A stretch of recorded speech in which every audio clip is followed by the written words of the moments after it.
I've been listening to K-pop for a long time, okay? Before it completely blew up in India, I feel like I was one of the OG K-popers. A friend of mine adored the Spanish version of the show. Yeah. And he was like, listen, they're testing all the kids in the country for it. You have to audition. We have to audition. We have to get this. I was very persistent. Like, I begged and begged and begged to audition. I did all kinds of jugaad. Your viewers are just going to be like, this girl is insane. It's interesting to play the villain.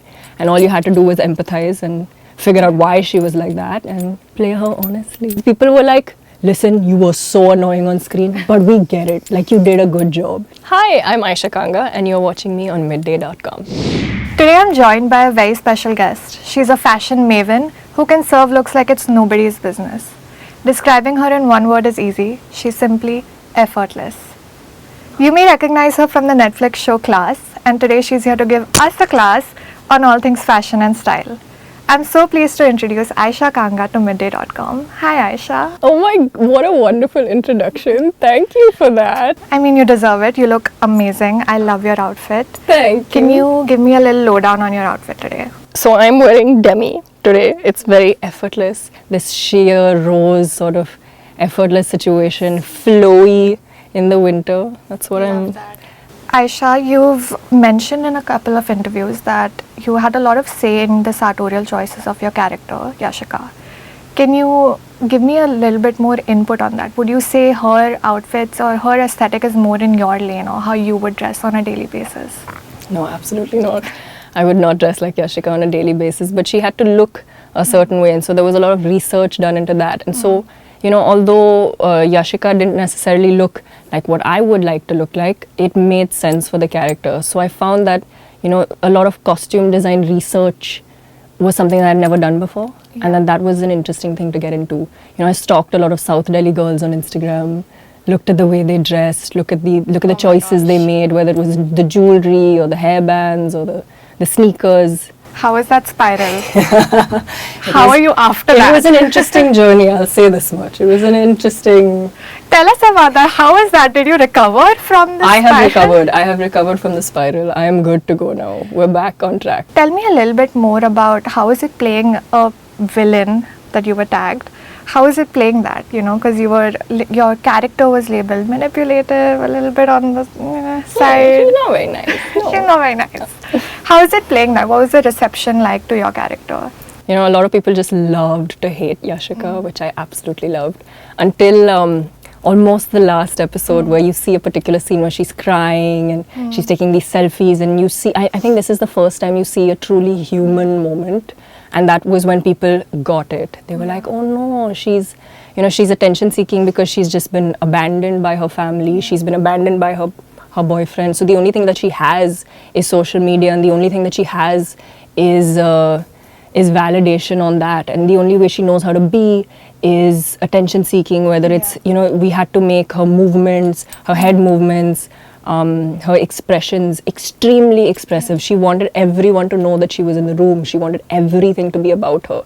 But I think, you know, they had a really cool arc. I think she had really interesting character development. I think you know, what was different from the Spanish series is that they completely fleshed out her character. Yeah. So it's interesting to play the villain, but I don't like to look at it like that. I think, you know, this is the person that she had to be, and all you had to do was empathize and figure out why she was like that and play her honestly. I think it's a true triumph when your viewers hate the villain because you know you've played it well. Dude, but you know, that was informed hate. You know what I mean? Because people were like, listen, you were so annoying on screen, but we get it. Like, you did a good job. You did a good job getting us to hate you. So it was not real hatred. You know, which was cool. Like, informed hate, yeah, that's awesome. Yeah. That's new. Yeah. I was ready to just be like the most hated human being on the internet, but it was quite the opposite. So I know you started your journey at Freshface and your journey led you to NID. How did your time with design, you know, influence the way you approach fashion till date? So, you know, I didn't study to be like a fashion person. I just happened to enjoy it. I studied graphic design, and I, you know, eventually wanted to be a creative director. I did a little bit of UI, UX, and you know, machine learning and AI and that kind of thing. Yeah. But, you know, the way that I approach styling now, I think is through space form structure, it's through color blocking and then tying it all together and how it's placed on the body. So I look at it as a process, and I look at it through that, that sort of design process lens still. I don't think I'm looking at things purely in terms of fashion, just because I happen to enjoy it, which is why I happen to be aware about what's going around. Yeah. But that's not really the way I do it. I think I still see it as a design process, and I think I'm still sort of styling myself as a graphic designer would. It's interesting that you said that, because I did notice you style yourself quite often. All the time. Yeah, even for big events, it's you styling yourself, and you manage to slay every look. So does it ever feel a bit intimidating when your contemporaries, often have a team of stylists, helping them? No, it doesn't. It doesn't feel intimidating at all. And a lot of people are not particularly interested in self-styling, so they need teams of people, because this is difficult to do, and stylists are very informed about what works and what doesn't. They're totally in the know about the designers and what to wear and what works and what doesn't. So, good for them. Yeah. I just kind of like doing it. I think I like to show a lot of my personality through the styling, which is why I do it myself. So I'll pair couture with goth latex boots and gloves, and I'll wear like a timeless accessory that belonged to my mother with, I don't know, a sari. So I think to me this is how I can continue to retain my creative urges in the acting space. Talking about your teenage years and how you started off with modeling and getting into design, what made you take this turn from modeling into acting? The pandemic. Oh. The pandemic. I never really wanted to act per se. And the reason I got into modeling is because I really just enjoyed fashion imagery. Yeah. And I always wanted to image make in the fashion section. And I thought that modeling was a really cool way to kind of exist in the image and be a part of it in some way, and then eventually use those learnings to become a creative director. So that's kind of why the modeling started. And the modeling was going great, actually. It worked out. Yeah. It was fab. Then we had the pandemic and I had nothing to do, and that was very rare. I was used to doing a lot. And during this time I had heard that they were auditioning for Class. And a friend of mine adored the Spanish version of the show. Yeah. And he was like, listen, they're testing all the kids in the country for it. You have to audition. We have to audition. We have to get this.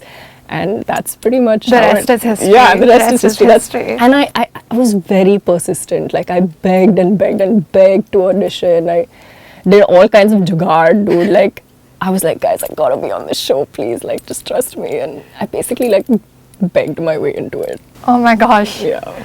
Safe to say that it was great. You nailed it, you did it, you got your jugaad done. Thank you, Yeah. thank you. I hope it worked out, but... And from there it's you're a fashion inspiration. Thank you, that is so kind. But we were really lucky to be a part of a show like that.